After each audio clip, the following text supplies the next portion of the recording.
We're all under so much pressure to get stuff done. We're inundated with images of people achieving, and we wonder, what do I look like? Are we keeping up? We push ourselves to crazy, unrealistic limits to live up to these crazy expectations. It's time to cut ourselves some slack, to be kind to ourselves and to understand that surrender is not a dirty word. We push ourselves so hard in our work lives that this flows over into our family lives. And in my work with young families, I see the effects of this pressure and noise and how it's getting louder and stronger. And you know what I've learned from working with mothers is that surrender doesn't just apply to our relationships with babies. It applies to all of our important relationships. I've got pretty special relationships with each of my kids. I've got 5 kids with almost 18 years between them. I've had babies born in the 70s, the 80s, and a bonus baby born in the 90s. When I had my first baby in the 70s, I worked until just a few weeks before he was born, and I had to sew myself a maternity nurse's uniform with a pleat in the front for my growing belly. There wasn't any such thing as a maternity uniform, and even the standard maternity gear didn't rock the bump. You know, it was all gathered and fallen, whatever, discreet. There wasn't much parenting education, and I got most of my parenting education from the Women's Weekly, a new idea, and they told us how many nightgowns we'd need and how many singlets, and I knew I needed 3 dozen nappies, but I had to get to hospital to learn whether to fold a boy nappy or a girl nappy, because we didn't know what we were having in those days. And I went to a hospital infant feeding class, and it was led by Sister Mary Constance, a nun. She was the most brilliant person I've ever met when it comes to breastfeeding education. She stood up the front and she had a table next to her covered in paraphernalia. She had cans of powder, she had bottles, she had scoops, she had measuring jugs, she had sterilising equipment. And she told us, tonight, if you're going to bottle feed, you're going to have to learn about all of this stuff. I don't have time to teach you that tonight, you'll have to learn that in hospital. So I'm going to tell you about breastfeeding. By the end of her class, I couldn't remember a damn thing about how to actually breastfeed. But I was scared shitless by her demonstration. So I decided that when it was my turn, I was definitely going to be breastfeeding. So between the Women's Weekly, a new idea, and Sister Mary Constance, I was all set to feed and care for a baby. I didn't know what I didn't know. And I wasn't worried that somehow things wouldn't all turn out. And then a terrible thing happened. My baby became sick and he was admitted to the intensive care unit. My milk supply dropped and I could barely express a teaspoonful at a time. But somehow I kept on trusting that when I got my baby back, everything would be okay. And it didn't matter how much breastfeeding hurt when I did get him back, or how much I was worried about whether he was getting enough milk or not. All I could see was Sister Mary Constance's table. And I thought, I'll get it all wrong. I'll make my baby sick. I'll poison him with germs. And I'm going to have to wash all that stuff every single day. And then a beautiful thing happened. My baby and I found our groove. Together we worked out what made him happy. And when things didn't feel right for me, I drew on my own common sense. For instance, 4-hourly feeding was the done thing back then in the 70s. And it just didn't make any sense to me that if my baby was hungry, I should make him wait just because the clock said it wasn't time to feed him. So I just fed him and I loved him and he grew and we were happy. And then in the 90s, 4 babies later, I had my bonus baby. He's a digital native, the first generation of kids to be born since we've always had the internet. The internet is wonderful. It's a great resource. It's brought information out of the ivory towers of academia. This gives us options. We can do our own research. We can make informed choices. But it's a double-edged sword. Now, we don't just get advice from friends and family and random strangers. Our friends are people that we might not have even met in real life. Random strangers are no longer just little old ladies in the supermarket. We can have people from the other side of the world telling us, how to bring up our kids and how we should live our lives. They're not always kind about it either. So in my career in healthcare, I have seen increasing amounts of access to information. But I've also seen mothers begin to doubt themselves. We've become really anxious about how we bring up our kids. We try to get everything right. We're desperate to get everything right. We're scared we're going to screw up our kids for life. And we've handed over our parenting power to the experts. In the 70s, we had less information, but we trusted our intuition more, and we had a lot less fear. Now we've got this wealth of information, but we just don't trust our intuition, and we live with so much more fear. Let me introduce you to Jane, a high-powered woman, a partner in a law firm, a high achiever, until she had a baby. When I visited Jane, she was desperately trying to stay in control. She had an exercise book with ruled lines. She'd written down every time her baby had fed, day and night, left breast, right breast. I mean, who can even find a pen at 3 a.m, let alone figure out your left breast from your right breast? Jane had written down every wee and poo that baby had done. She'd even scheduled in her own meals and snacks and drinks of water and cups of tea.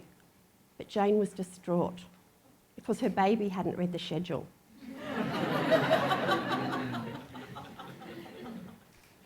She cried as she told me, "My baby won't wake up for a 7 a.m. feed." It turned out Jane's baby had only just gone back to sleep after his last feed. And so I gently asked her, "Why were you trying to wake him up?" I mean, rule number 1 with a sleeping baby is don't poke the bear. She said, "Because that's when I have to start my routine." And Jane's baby was only 2 weeks old. And then I noticed the books on her coffee table. Books with strict routines for Jane and her baby, written by strangers. One of the hardest things for high-achieving women like Jane is surrender. They're desperately trying to control the uncontrollable. So what is surrender? Surrender is not flying a white flag. It's not giving up or giving in. Surrender is letting go of the pressure. It's about trusting our own innate wisdom and honouring our own values as we work things out. It's about acknowledging that what we are doing right now is enough, that we are enough, just the way we are. Surrender is about being in the present and not missing precious moments through regret or blame, especially blaming ourselves for the things that don't live up to our expectations or what we'd hoped they would look like. Surrender is about being kind to ourselves, especially when things don't look perfect in our own unforgiving eyes. It's about forgiving ourselves for our screw-ups. And surrender doesn't just apply to parenting. It's a huge lesson for all of us. And it's a big learning curve. It's a lesson that I'm still learning. A few years ago, I got sick. An autoimmune disorder reared its ugly head. And this wasn't just for a few weeks, it was for a long time. At first, I was, like, what the? I don't get sick. I'm a woman with heaps of energy. I look after myself. Well, if that's what you call racing to yoga classes in between school runs and meetings and deadlines and buying organic vegetables. Yeah, and at first I rested. I told myself work could wait for a day or two, perhaps a week or so. And then I started to push through, accepting that my body wouldn't oblige. So I rested, I gave in and I rested until I felt better. And then I started madly rushing around again for a couple of days until I crashed. Thankfully, today, I'm in remission. But it's a hard lesson to learn. And even now, I still find it really difficult to surrender when things hit me from, left field. So how do we get to this place of surrender? How do we do it? Whether it's work or home or family or our relationships, we can trust our intuition. I tell people to listen to what's going on, listen to what you feel is happening, not what you ask yourself, what do I feel is happening, not what do I think is happening. And listen to your heart, not just your head. So how do we let go of that pressure to be busy, to be in control, to be interesting? How do we let go of the pressure to be successful, to be on our game? In our work lives, we're solution focused.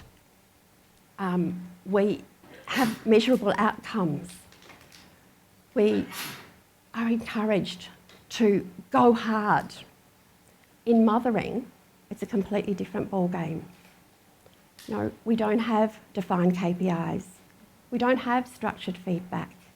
We probably don't even know if we're doing the right thing for about another 20 years anyway.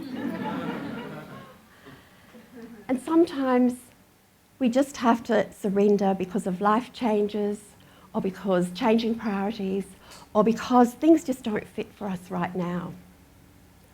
And it's a hard lesson to learn. For me, I got seriously ill. I couldn't walk past the letterbox for at least 6 months. Every time I climbed out of bed, it was like taking 2 breaths to stop to get my feet to go on the floor. But I got pretty good at managing. I'd worked my life around my changing energy levels, and my kids were bigger now. They weren't at the baby stage.